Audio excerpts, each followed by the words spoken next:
Duke punuar në një anije peshkimi në afërsi të Karaburunit dhe Sazani, një shtetas egjiptian është dëmtuar me mjet prerës fleksibël duke prerë dorën dhe duke gjymtuar atë. Ndërkohë që kanë qenë mjetet e policisë kufitare, të cilët kanë shkuar menjëherë pas sinjalit të dhënë nga ekuipazhi i anijes së peshkimit.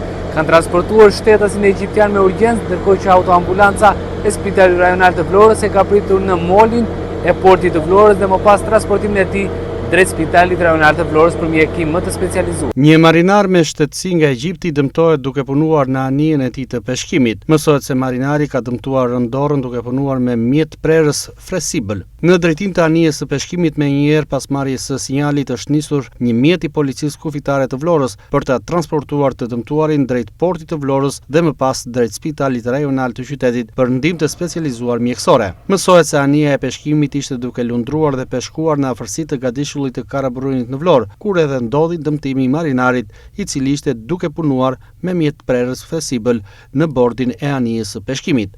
Dëmtimi i tij nuk është rasti i parë që ndodh gjatë punës, ndërkohë që Inspektorati i Punës në Vlorë edhe në këtë rast ka heshtur, teksa nuk ka ende asnjë reagim mbi ngjarjen e ndodhur.